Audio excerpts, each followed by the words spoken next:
And now, ladies and gentlemen, from the Mirage here in Las Vegas, Nevada, let's get ready to rumble! 12 rounds of boxing for the WBC Super Welterweight Championship of the World. Introducing first, fighting out of the blue corner, wearing the tiger skin colors, weighing 149 pounds. This 1984 Olympic gold medal champion is 29-1-1 with 15 KOs as a professional, and he's held 2 world titles. Ladies and gentlemen, from Philadelphia, Pennsylvania, introducing the challenger, 2-time world champion and current WBA welterweight champion of the world, Meldrick TNT Taylor.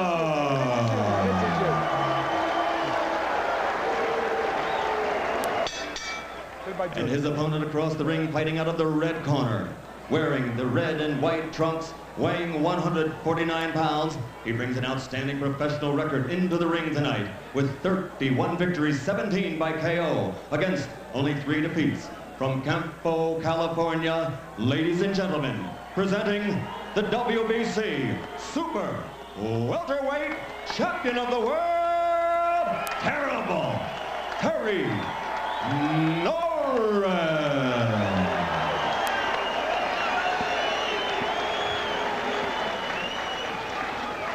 This is for the championship of the world. We've already gone through all the instructions. I expect a tough, clean fight. Any questions from the challenger? Nope. Any questions from the champion? Let's get it on. Well, you got let's get ready to rumble. You got let's get it on. Need we say any more? Yeah, there's 2 questions going into this fight. One, in the early rounds, can Taylor take Norris's punch? As the fight goes along, can Norris take the pace of a tough, long fight? Meldrick Taylor sprints from his corner. The speculation is that a faster pace will favor Taylor. A slower pace might give Norris more chance to marshal his efforts for the knockout he wants to seek. Body punching from Taylor to begin the fight. Meldrick lands a long right hand, tries to follow with the left. Pawing with the jab. Norris, the slower starter, he has a history of slow starts in rounds 1, 2, and 3. Stunning left hook to the body by Taylor. I think Norris is filling him out just a little too long. The fight just started, George. But Taylor has come out of the blocks very fast. If the first round is to be a statement, clearly Meldrick Taylor wants to state that this will be a boxing match on his terms. He does not want to go near the ropes with Terry Norris.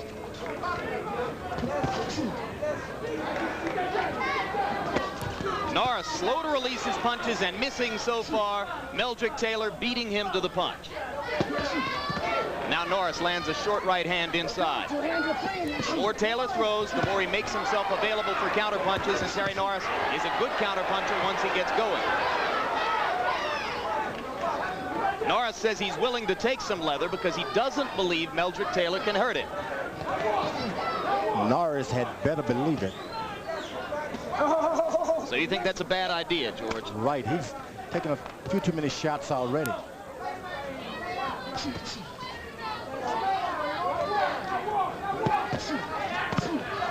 Body shot by Norris. Wobbled Meldrick Taylor for just an instant. Years ago, Norris was exclusively a right-hand puncher, but the left hook has increasingly become his most effective power punch.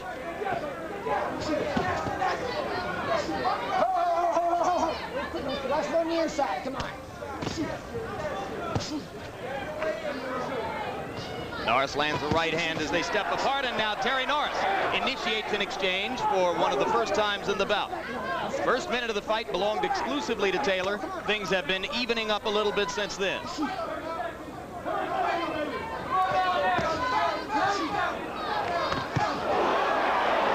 Both punchers landing effectively there. As Taylor steps inside, he's giving Norris a chance to counter with short left hooks to the chin.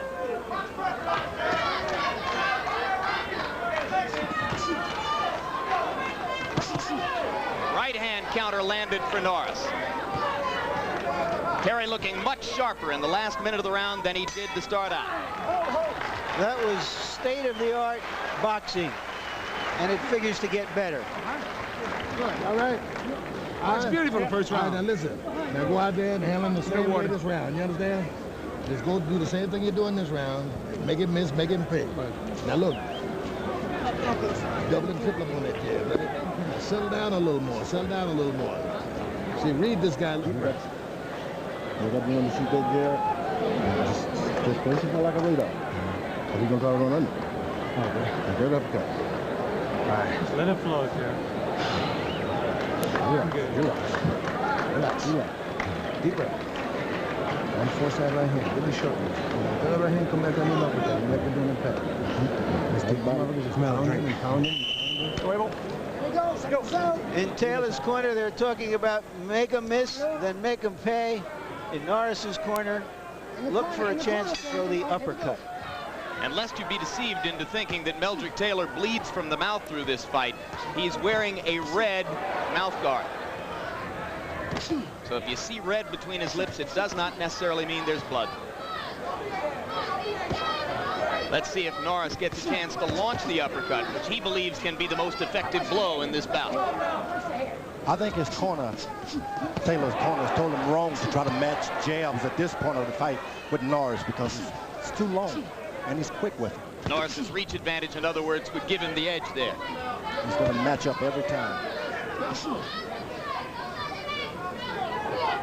Meldrick following instructions from George Benton, though, is trying to jab. Norris trying to come over the top with a right hand. 4 straight right hands by Norris. Good body shot by Taylor. But Norris misses with the left hook. But that is blood, I believe, now coming from Taylor's mouth already. Hard to tell, but it might be. Recall that he bled from the mouth throughout the Chavez bout. It's one of the things that sent him to the hospital afterwards. A lot of times the mouthpieces are... Solid right hand by Norris, George. Right on the button. What about the mouthpiece? The mouthpieces sometimes are built incorrectly, and they'll cause your lips to start bleeding prematurely, and you're not hurt. Again, Meldrick Taylor comes forward, and again, Terry Norris tags him with the right hand. Norris is getting off with that right cross, George. There's the uppercut, and there's the uppercut again. Norris landed it twice.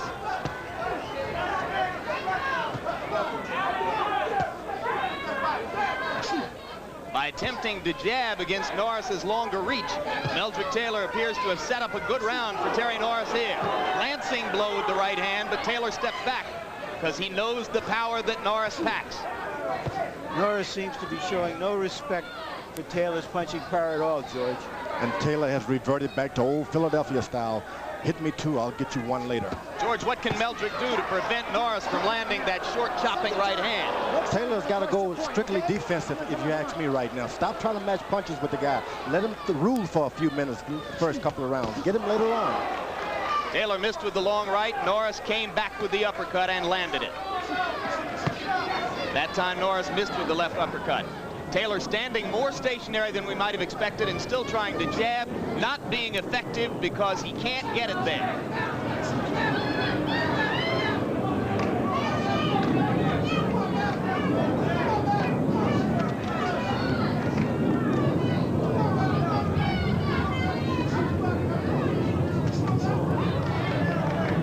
Round 2 coming to a close. It has been a very effective chapter for Terry Norris.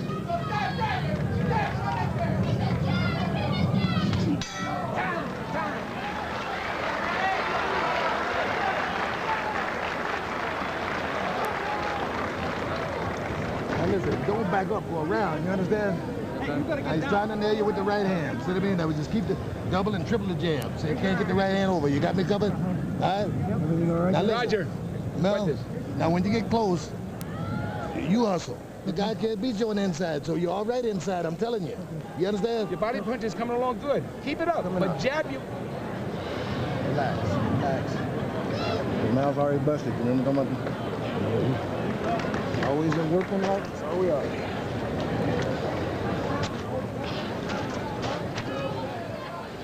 Now here is Norris in his most effective early in the round.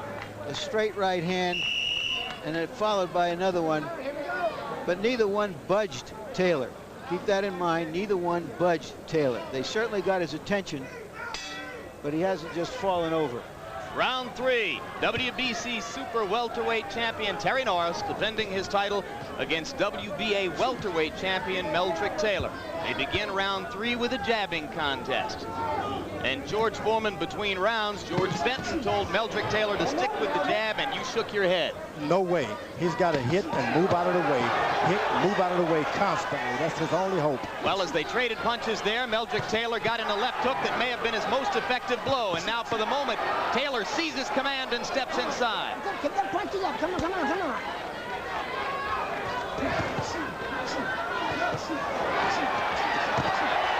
Norris missing twice with the right hand. Got a glancing land with it once. Left to the body by Norris was good.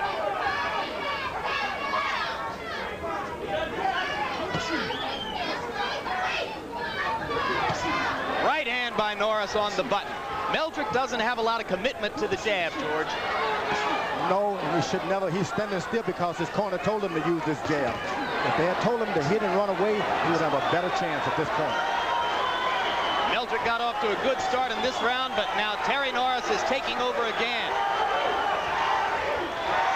And Meldrick looks a little flustered by Norris's willingness to just wail away with power shots. Don't know how long Terry Norris can bounce like that, though. He only bounces when he's extra confident. Now Mills Lane gets ready to talk about low blows again, and Meldrick Taylor argues, no, I didn't get him low. Right hand lands. And Taylor sticks his tongue out at him and says, I took your shot, you didn't get me. Well, that usually means just the opposite. Good lefts to the body by Taylor, 2 of them in sequence.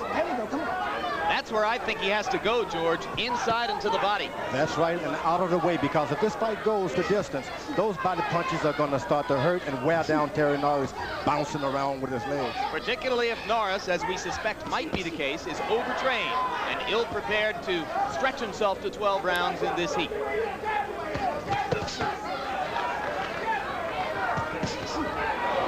There's the right again, sneaking over the top of Taylor's left.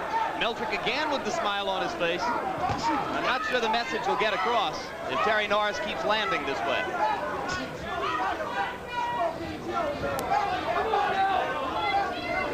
And for the moment, the blinding hand speed of Meldrick Taylor has been neutralized as he waits outside for Terry Norris to step forward with power shots. Norris, I feel, is fighting the fight that Meldrick Taylor should be fighting. Move, hit a few, and get out of the way. Okay. Taylor is notorious for loving to eat between fights, but he's eating too many of those right hands in this fight right now. I think I land every time. We just got to do more often. All right? Deep breath. Now we start going to the body. Okay? Start doing that hook. Make sure that right hand is up, because he's going to counter with the hook. All right? Let's get up. All right. Okay. You understand? Now, don't be on the outside. Now, you got to move up, but you got to move up behind the left hand. Okay. See, don't be hanging outside. This guy's trying to hit you with a long punch. So you're on the outside too much. You got to jab your way in, jab his chest, then go to the body. Yeah, now don't move up in a crouch.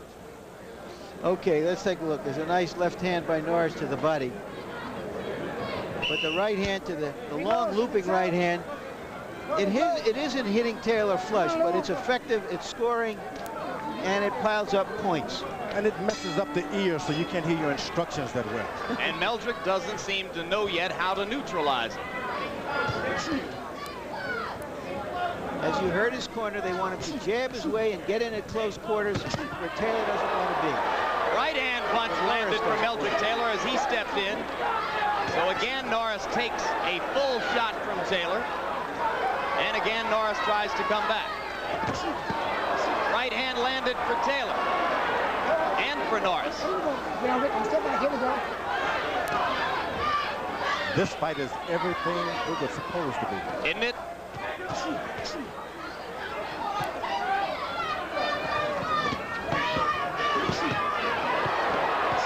Good, solid lefts in close by Taylor. A right hand by Norris in exchange. Another right hand lands for Norris. Taylor's left not there to block it. Overhand right. Taylor wobbly. 4, 5, 6, 7. I know you are. Now remember that in his last title defense, Meldrick Taylor was twice knocked down by Glenwood Brown. These are right hands by Norris that have done the damage. Norris, of course, has invested into some good body shots also. Solid left hand. Meldrick swinging wildly, leaving himself wide open. Norris missed an easy shot. Plenty of time left in the round.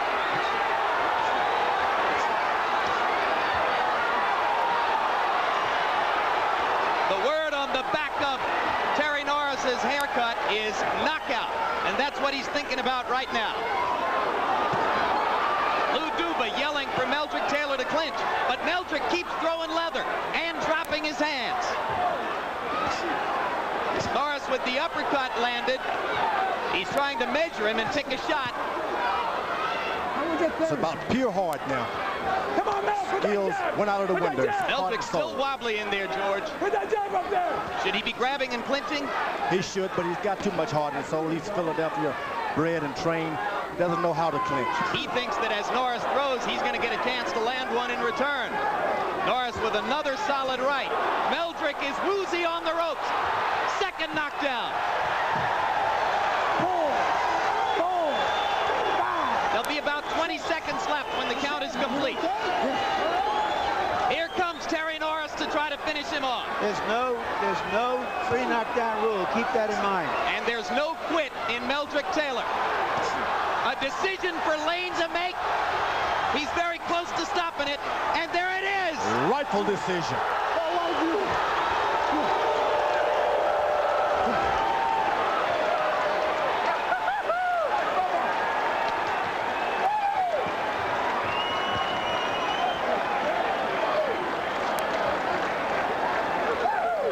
Meldrick Taylor almost got out of the round, but Terry Norris wouldn't let him. Mills Lane with a very tough decision, and you say, George, a good one. A good decision. He's a young fighter. He still has a future ahead of him. He was fighting a bigger man. He needn't take an extra beating. I think it was a case of too much heart, Larry. Well, that's what we said earlier, that when champions fight, their instinct is when they get hit, they're going to hit the other guy back. That's what has made these kinds of fights so action-filled. Somewhat slightly reminiscent in another way of Hearns and Hagler. They just both came out, they boxed very hard, but Terry Norris found that he could land that right hand, and as Taylor tried to get in close. Right on top of the head. Strange that a middleweight fighter can knock you down in that fashion. If you remember between rounds, Georgie Benton told Taylor, you must jab your way and get in close. But when he got in close, he got nailed. That's the danger of getting in close, George. It was that shot right by the ear. So Norris is indeed a clever boxer. He's a puncher.